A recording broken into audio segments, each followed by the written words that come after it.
dari Bapak Ibu sekalian, termasuk kita sharing saja di sini sifatnya kita hanya menyampaikan informasi bagaimana perkembangan SKP saat ini.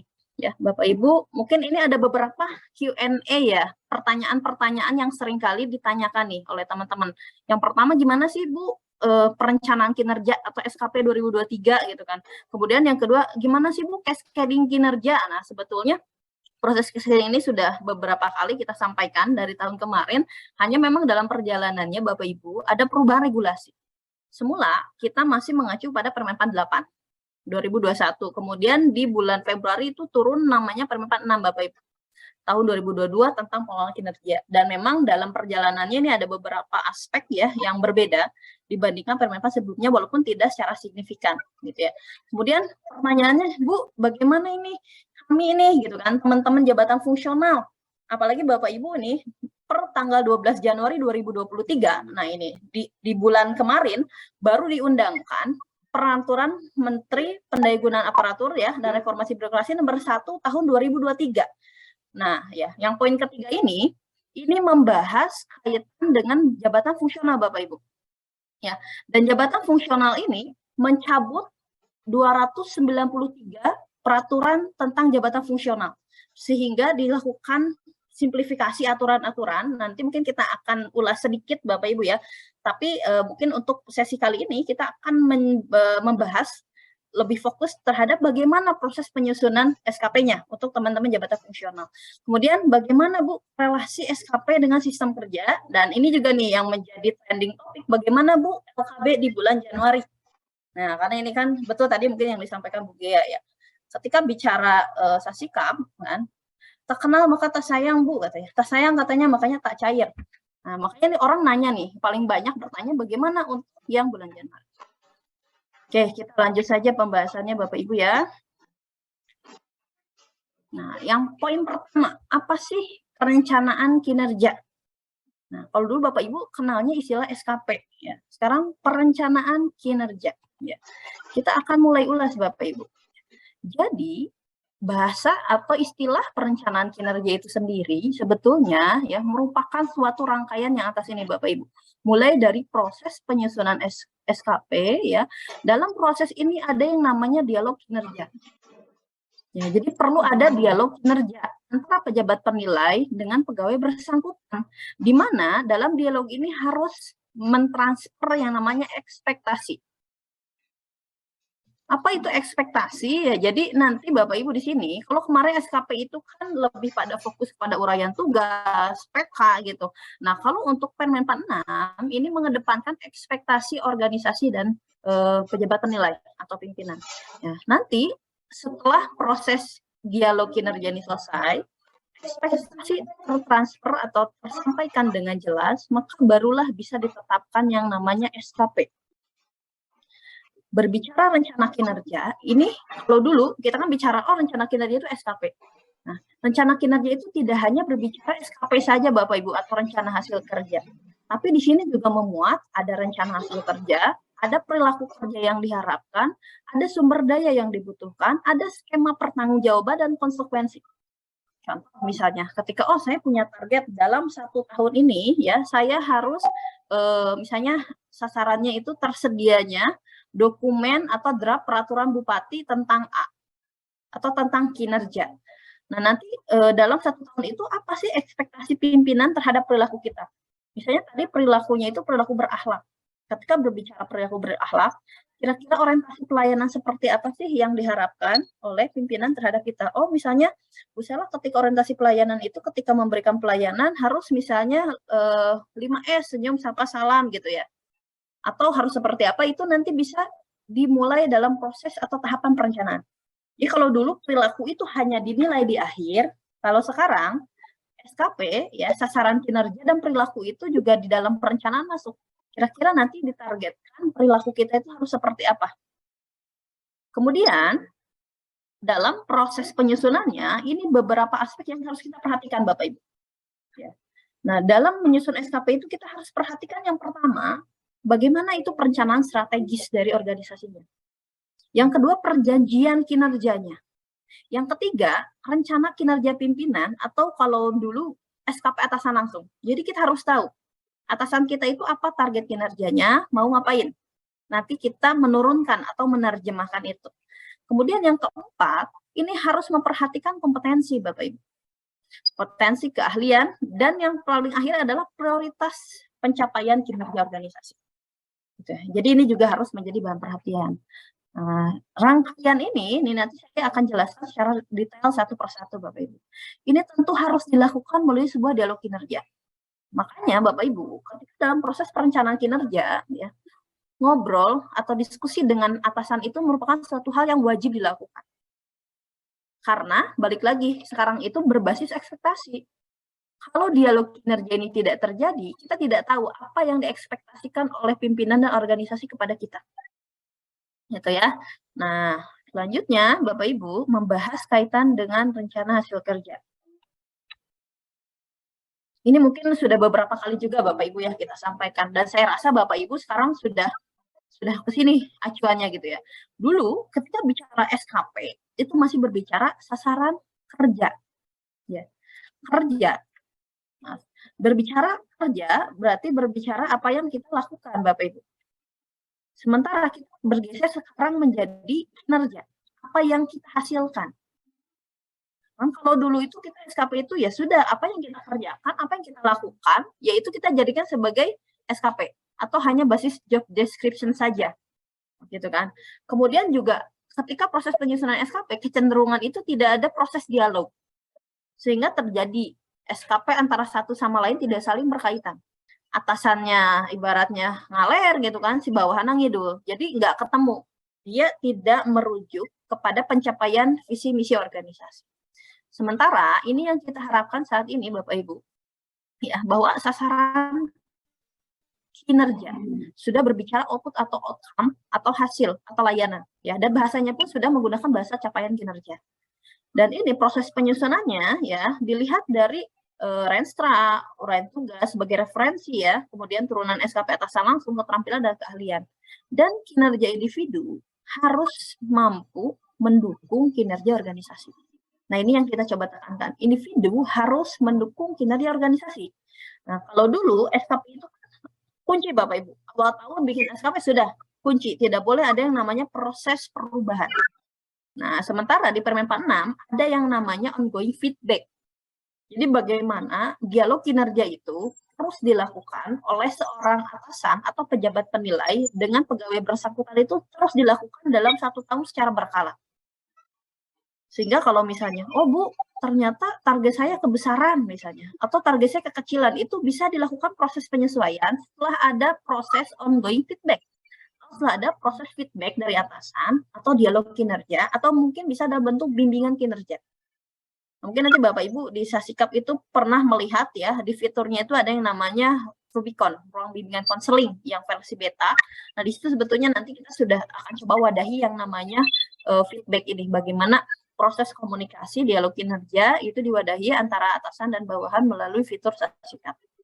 Ini mungkin Bapak Ibu ya beberapa contoh bahasa, ini juga saya rasa sudah pernah beberapa kali kita sampaikan ya, baik secara langsung maupun secara virtual. Kita sebelumnya juga sudah pernah nih mengadakan beberapa coaching. Ini mungkin bahasa-bahasa SKP yang diharapkan itu seperti ini. Tidak lagi berbicara bahasa-bahasa aktivitas. Nah, misalnya terwujudnya sistem informasi, terus laporan yang seperti apa. Sehingga ukur dan tergambar apa yang menjadi hasil kerja atau ekspektasi atasan terhadap kita. Ketika kita berbicara, oh harus dikelola aset, seperti apa pengelolaannya, ingin yang bagaimana. Nah, misalnya, oh terkelolanya dengan baik. Atau misalnya ketika kita berbicara laporan hasil ini nih, harus lengkap dan up to date, ini dimunculkan apa yang menjadi ekspektasi, apa yang menjadi harapan-harapan dari organisasi dan pimpinan kepada kita, itu dicantumkan dalam penyusunan SKP. Nah, ini selanjutnya Bapak Ibu, dalam SKP itu ada 2 aspek ya. Yang pertama ada kinerja utama ya, di sini ada kinerja tambahan. Nah, ini juga terjadi perubahan paradigma ya, atau perubahan makna. Kalau dulu bicara kinerja utama itu berbicara, oh ini tusi saya. Kinerja tambahan, oh ini bukan tusi saya, gitu kan. Nah, sekarang melalui Permenpan ya, proses penentuan kinerja utama maupun kinerja tambahan itu tidak lagi mengacu pada yang namanya tusi, ya, atau job description, atau ini pekerjaan saya atau bukan, tapi lebih kepada prioritas Bapak Ibu. Ya, jadi kinerja utama adalah ketika ya hasil kerjanya itu mencerminkan tingkat prioritas tinggi. Sementara kinerja tambahan itu mencerminkan tingkat prioritas rendah. Nah, Bu, misalnya sekarang kalau misalnya saya ditugaskan sebagai PLT atau PLH, saya ini itu masuknya kategori tugas utama atau tugas tambahan. Nah, di Permen 46, karena PLT-PLH itu memberikan dampak ya terhadap ketercapaian visi misi organisasi, sehingga ini menjadi bagian dari kinerja utama. Ya, jadi PLT, PLH atau menjadi Bapak Ibu misalnya menjadi PJ ya, ketika itu menunjang kinerja organisasi, maka itu menjadi kinerja utama. Bu, contoh kinerja tambahan itu seperti apa? Nah, ini memang kategori kinerja tambahan ya, kita harus melihatnya by kasus. Contoh misalnya, saya di BKPSDM, ketika saya terlibat dalam misalnya tim RB, reformasi birokrasi, itu kinerja utama atau kinerja tambahan? Nah, karena ini berkorelasi ya dengan fungsinya BKPSDM itu sendiri, kemudian ini mendukung reformasi birokrasi secara umum di pemerintah Kabupaten Bandung, walaupun itu misalnya kami dilibatkan oleh instansi atau unit kerja perangkat daerah di luar dari BKPSDM, maka itu akan menjadi kinerja utama, Bapak. Jadi ini kita harus klasifikasikan tergantung dengan seberapa prioritas kinerja yang kita lakukan. Sementara ketika bicara kinerja tambahan, misalnya saya di BKPSDM kemudian diberikan tugas tambahan untuk mengawal misalnya kegiatan Porpemda yang memang betul-betul tidak berkorelasi dengan BKPSDM ataupun dengan visi misi Pemda secara umum gitu. Nah, itu untuk saya ya, maka itu menjadi bagian dari kinerja tambahan. Nah, jadi ini kita harus jeli Bapak Ibu. Ketika kita akan menentukan apakah ini kinerja utama atau kinerja tambahan, kita harus tahu dulu sejauh mana prioritas dari kinerja yang kita lakukan. Itu ya. Nah, ini mungkin gambaran seperti apa kinerja utama dan kinerja tambahan. Oke. Oke, nah selanjutnya Bapak Ibu tadi saya sampaikan bahwa dalam proses penyusunan SKP ya atau perencanaan bukan hanya berbicara yang namanya sasaran saja. Nah, ini mungkin juga tadi sudah sempat diulas oleh Pak Kabid ya, bahwa kita ada yang namanya core values ASN berakhlak. Nah, ini setiap pegawai harus paham, harus tahu apa itu berakhlak ya. Berakhlak itu singkatan dari berorientasi pelayanan, akuntabel, kompeten, harmonis, loyal, adaptif, dan kolaboratif. Di mana di masing-masing aspek penilaian ini ada indikator-indikator yang menggambarkan dari masing-masing aspek atau perilaku tersebut. Nah, untuk 2023 Bapak Ibu, kondisi penilaian perilaku sudah dirubah. Kalau dulu kan sekitar 6 ya, ada kepemimpinan, kemudian kerjasama, disiplin. Nah, sekarang kita ubah menjadi indikator perilaku berakhlak Bapak Ibu. Jadi nanti Bapak Ibu, ketika proses penyusunan SKP ya, seorang pejabat penilai ya, nanti selain harus mendialogkan kinerja, pejabat penilai juga dapat mencantumkan ekspektasi. Nah, ini contoh seperti misalnya loyal. Nah, nanti si leader atau pejabat penilai itu di sini mencantumkan misalnya Anda harus seperti apa, atau misalnya adaptif. Nanti di sini misalnya catatannya agar saudara misalnya dapat merespon perubahan-perubahan yang ada dan misalnya mengimplementasikan dalam kegiatan sehari-hari, misalnya seperti itu. Atau misalnya kolaboratif, misalnya saudara harus mampu bersinergi dengan bidang-bidang terkait, misalnya seperti itu. Jadi nanti ini selain proses penyusunan sasaran, ada juga proses perencanaan atau aspek penyampaian ekspektasi pimpinan atas perilaku kita dalam 1 tahun ke depan.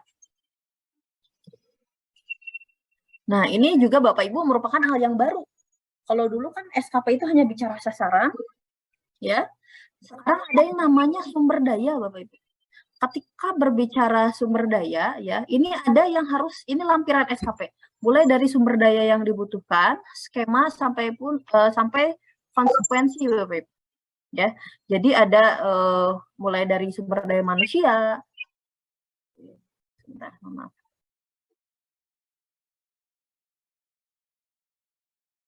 Jadi ada sumber daya manusia, kemudian ada sumber daya anggaran, peralatan kerja. Ketika kita berbicara, menyampaikan ekspektasi atau SKP dalam 1 tahun, itu harus dibuat dulu kira-kira apa sih sumber daya yang dibutuhkan, itu kita sudah bisa mengidentifikasi dari awal, Bapak Ibu.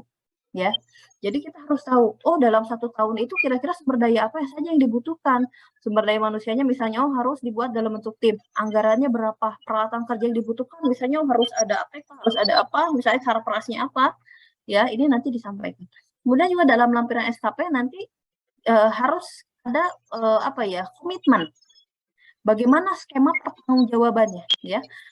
Bagaimana pertanggungjawabannya antara kita dengan pimpinan? Oh misalnya ketika berbicara, oh saya akan melaporkan misalnya pelaporan kinerja setiap bulan atau setiap minggu.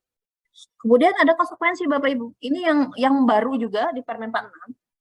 Ketika kita bikin SKP itu harus clear. Kira-kira kalau capaian kinerja kita sesuai ekspektasi, ya konsekuensi atau rekognisi positif apa yang akan diberikan oleh pejabat. Dan konsekuensi negatif apa?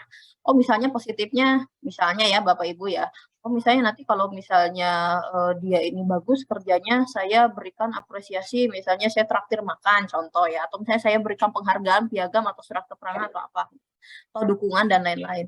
Kemudian ketika kita negatif, misalnya, oh saya akan berikan surat misalnya teguran, atau akan dilakukan proses pembinaan. Nah ini konsekuensi ini nanti akan diisi oleh pejabat penilai. Ya. Nah, bagaimana Bu kalau tidak mencapai kesepakatan? Ya, nah ini dapat melakukan penyesuaian ekspektasi. Misalnya contohnya gini nih, saya sebagai pejabat penilai ingin mengadakan suatu kegiatan yang meriah sementara anggarannya cuma 10 juta misalnya. Nah, ini bisa dilakukan proses penyesuaian ekspektasi, disesuaikan dengan sumber daya yang ada. Ini kemudian seperti apa sih Bu lampiran SKP ya. Jadi nanti skema sumber daya, skema dan konsekuensi ini merupakan bagian dari lampiran SKP. Nanti di sini ada seperti ini Bapak Ibu ya, dukungan sumber dayanya. Nah, ini wajib dilampirkan oleh setiap pegawai. Ya, dukungan-dukungan ini. Oke, pembahasan selanjutnya. Bagaimana Bu cara menyusun SKP melalui cascading kinerja? Nah, atau matriks peran hasil. Kalau teman-teman program mungkin sudah tidak asing dengan bahasa cascading ya. Kalau di SKP, proses cascading ini kita beri nama matriks peran hasil. Jadi bagaimana kita membagi habis pekerjaan yang ada terhadap seluruh pegawai dengan tetap memperhatikan kompetensinya. Nah, ini mungkin tadi sudah disampaikan ya. Oke, ya. Sesuai ketentuan PP 30, SKP ini wajib disusun oleh setiap pegawai negeri sipil. Ini di PP 30. Kemudian dalam Permen 46 ini memunculkan bahasa untuk P3K. Dan ini pun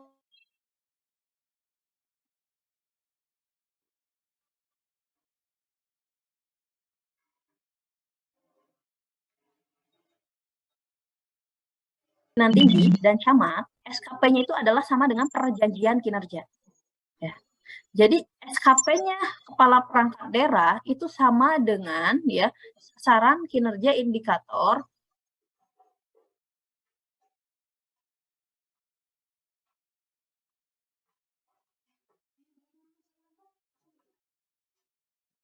dan JF SKP dari PK ini. Nanti mungkin secara simulasi atau contoh-contoh akan saya sampaikan Bapak Ibu ya. Nah, ini kalau dulu kan berbeda ya, jabatan fungsional memperhatikan butir kegiatan. Nah, ini mungkin nanti saya akan bahas di materi selanjutnya bahwa sesuai Permen 41, JF itu tidak lagi memperhatikan atau tidak lagi menjadikan butir kegiatan sebagai SKP. Ya, nanti saya akan bahas di pembahasan selanjutnya. Nah, ini sebetulnya sama saja, mau jabatan administrasi ya, administrasi itu mulai dari administrator, pengawas, pelaksana, atau eselon 3, 4, pelaksana, dan JF, jabatan fungsional, ini sama. Proses penyusunan SKP-nya itu ya sama, mulai dari memperhatikan PK, kemudian kompetensi keahlian, prioritas ya dan ekspektasi. Yang membedakan untuk P3K ya, P3K selain PK unit kerja, yang bersangkutan harus juga memperhatikan kontrak kerja 5 tahunan atau 1 tahunan yang sudah dibuat. Ya, jadi selain, nah bedanya di sini saja untuk P3K. Kalau yang lain sama, hanya menambah di perjanjian kontrak. Oke, mungkin Bapak Ibu masih bertanya-tanya nih, belum ada gambaran seperti apa sih SKP itu Bu gitu. Saya mau ngasih ngeblank gitu ya. Nah, ini sih sebetulnya Bapak Ibu ya, bagaimana kita sebetulnya ruhnya dari Permen 46 adalah bagaimana kita ini kinerja individu mampu menopang ketercapaian kinerja organisasi. Sehingga ada keterkaitan ya antara kinerja individu harus mampu menopang kinerja organisasi. Sehingga kalau misalnya kita sampaikan ya keterkaitannya dengan kinerja organisasi sebetulnya di sini Bapak Ibu di PK.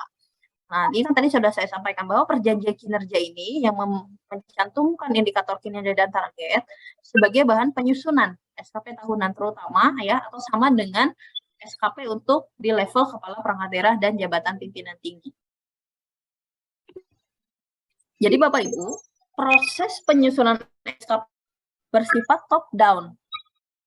Nah, kecenderungan di kita biasanya bikin SKP itu historis Bapak Ibu. Ada biasanya kieu tanpa memperhatikan. Itu adalah pemahaman yang keliru atau pemahaman yang salah Bapak Ibu. Karena yang namanya SKP itu bisa sangat dinamis, tergantung dari rencana strategis perangkat daerahnya. Nah, tergantung dari perjanjian kinerja kepala perangkat daerahnya. Gitu ya. Nah, ini sifatnya top down. Kita harus tahu dulu apa yang menjadi perjanjian kinerja atau target organisasi, baru nanti diturunkan. Dan ini hasil keluarannya itu nanti sesuaikan. Oh, kalau level eselon 2 outcome, level eselon 3 outcome antara, level eselon 4 atau setara ya, atau mungkin ketua tim output, pelaksana dan JF di bawahnya layani. Nah, ini mungkin Bapak Ibu sebetulnya ini sudah sempat juga kita sampaikan ya pada pembahasan-pembahasan sebelumnya.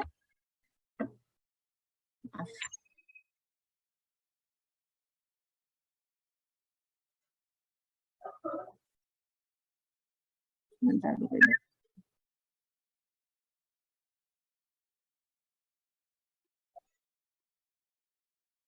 Oke, nah ini untuk perjanjian kinerja. Sebetulnya untuk leveling kepala perangkat daerah, ya, baik camat maupun JPT, ini tinggal memindahkan saja. Ini yang di atas ini contoh perjanjian kinerjanya. Bapak Ibu ini tinggal dipindahkan.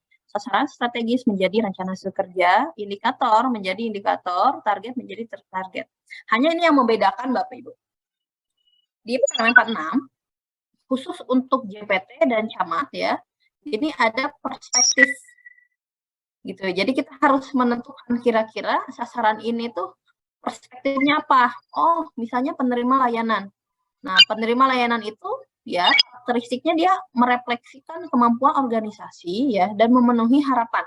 Oh, misalnya nanti berbasis bagaimana penerima layanan itu tanpa contoh misalnya meningkatnya indeks tata kelola. Di dalamnya itu ada termasuk salah satunya layanan kepegawaian. Nah, berarti ini perspektifnya penerima layanan. Kemudian proses bisnis yaitu bisa merefleksikan perbaikan proses bisnis. Penguatan internal merefleksikan kemampuan organisasi untuk mengembangkan ya sumber daya atau sebagai pengukir gitu ya. Jadi lebih kepada penguatan di organisasinya seperti di sini ya Bapak Ibu, nilai AKI, kemudian aset dalam kondisi baik. Ini kan untuk menunjang di internal. Ini penguatan internal dan anggaran yang merefleksikan anggaran, kinerja, dan efektivitas serta efisiensi penggunaannya. Nah, ini yang membedakan Bapak Ibu. Rencananya untuk di tahun 2023, untuk SKP, eselon 2, dan camat, akan kita integrasikan dari aplikasi Si Akang. Jadi aplikasi Si Akang ini merupakan sistem informasi akuntabilitas kinerja Kabupaten Bandung. Jadi kalau teman-teman program mungkin lebih kenal dengan bahasa sakit lah ya. Jadi kinerja organisasinya nanti kita akan integrasikan. Karena SKP-nya eselon 2 dan camat ini merupakan atau merefleksikan PK organisasi, maka ini akan otomatis kita integrasikan dari Si Akang, dari aplikasi Sakip. Sehingga nanti mungkin silakan Bapak Ibu yang bertugas atau yang berhubungan langsung ya dengan proses program atau penyesuaian perencanaan di kinerja organisasinya, silakan nanti bisa berkoordinasi untuk terlebih dahulu mengisi si akang untuk bisa masuk atau menginput SKP eselon 2-nya. Karena nanti kita akan ambil untuk SKP eselon 2 dan camat, kita ambil dari aplikasi si akang. Jadi kalau aplikasi si akangnya masih kosong, maka otomatis akan terhambat dalam proses penyusunan SKP di Sasikap. Nah, ini Bapak Ibu. Jadi bagaimana sih untuk kita bisa menurunkan Bapak Ibu kinerja organisasi kepada kinerja individu. Nah, ini mungkin Bapak Ibu ini sudah kita mengadop juga versi sistem kerja saat ini. Ini kan juga sudah ada yang namanya tim kerja gitu ya. Bagaimana misalnya subkoordinator itu dihapus ya, ketika subkoordinator itu dihapus, kemudian bisa dilakukan penunjukan ketua tim kerja. Nah, ini mekanisme dialog kinerjanya seperti apa ya, saya skip saja. Nah, ini Bapak Ibu, jadi tadi kita turunkan dari kinerja organisasi atau PK itu ke dalam kinerja individu. Ini saya skip saja, nanti ada contoh-contoh Bapak Ibu yang secara umum mungkin, karena ini contohnya lebih kepada aspek kepegawaian ya Bapak Ibu. Di sini ada matriks peran hasil. Nah, ini bagaimana hasil kerja. Nah, ini mungkin tadi yang saya sampaikan Bapak Ibu. Ya, ada format SKP ke depan akan seperti ini tampilannya. Ya, dan ini dapat menampilkan ekspektasi khusus.